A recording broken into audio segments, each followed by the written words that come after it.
Hi, I'm going to talk about hemicraniectomy in older patients with extensive middle cerebral artery stroke. Definition: early discovered hemicraniectomy reduces mortality without increasing the risk of very severe disability among patients about 60 years of age on the organ with complete or subtotal space of complete middle cerebral artery. In fact, its benefit in older patients is uncertain. This video talk about. Welcome to USMLEFasttrack.com. The section we're going to talk about today is from First Aid for the USMLE Step 1, 2013 edition. Page 422. Effects of stroke. What are all the areas of lesion if the stroke occurred at the level of middle cerebral artery? The areas of lesion would be the motor cortex, and that would have an effect on the upper limb and the face. The sensory cortex, which would also have an effect on the upper limb and face, and the temporal lobe, which can lead to Wernicke's area being affected, as well as the frontal lobe, and that can lead to Broca's area being affected. What is a symptom that can occur due to motor cortex being affected in a stroke at the level of the middle cerebral artery? Due to the effects on the motor cortex, this would lead to a contralateral paralysis of the upper limb and face. What is a symptom that can arise due to sensory cortex being affected due to a stroke at the level of the middle cerebral artery? Due to the sensory cortex being affected in this, there would be a contralateral loss of sensation in the upper limb and face. In what situation would aphasias happen in a middle cerebral artery stroke? Aphasias can occur if the lesion affects the dominant, which is usually the left hemisphere. What happens in a middle cerebral artery stroke that affects the non-dominant side? In a middle cerebral artery stroke that affects the non-dominant side, which is usually the right side, this can cause hemi-neglect.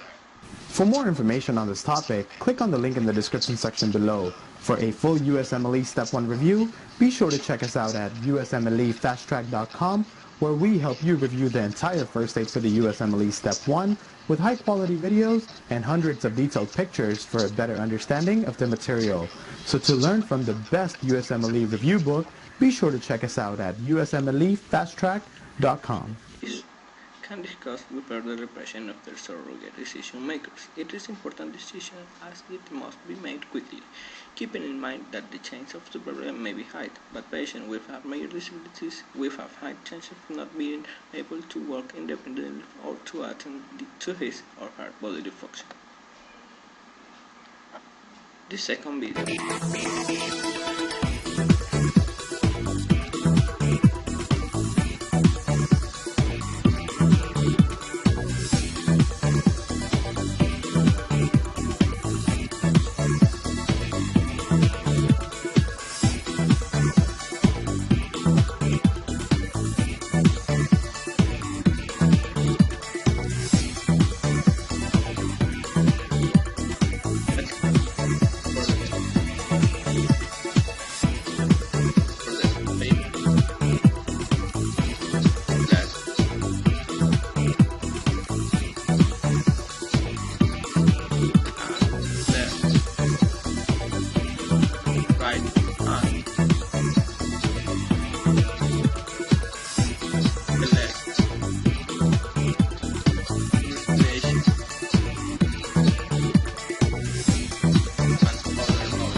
Advantage and disadvantage. In patients younger than 60 years of age, hemicraniectomy has resulted in increased 1 year survival and a relatively good outcome with unmarked tumor stability compared to those patients. Okay? Patients who receive conservative treatment. This trial suggests that hemicraniectomy increase the chance of survival, albeit with moderate to severe disability in the morning.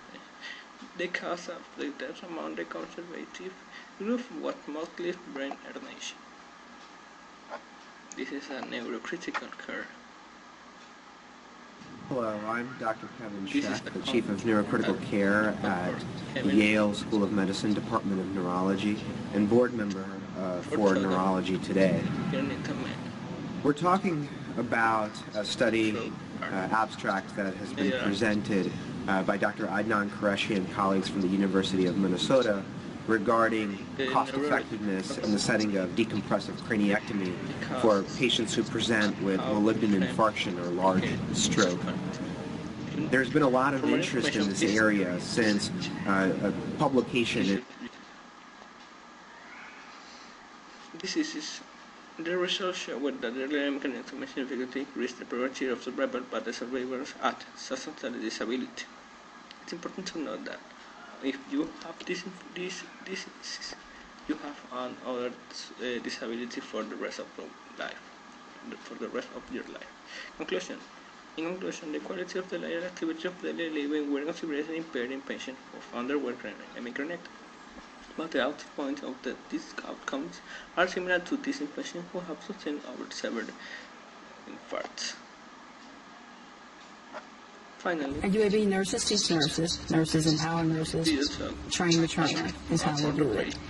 Who knows best but the nurse at the bedside, how to take care of the patient.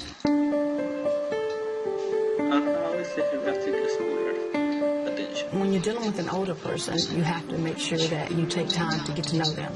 You help them to feel comfortable with you. So you're patient from the beginning. You don't go in, we need to do this examination, so we need to take the clothes off and put on this gown. You have to establish a relationship with them first. We have an All About Me board where we ask them questions. What do you like to be called? When do you prefer to have your bath?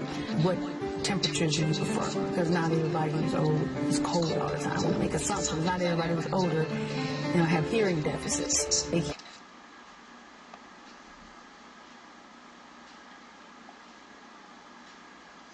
Thank you for seeing my video. If you need more information, visit my page. Thank you. Bye.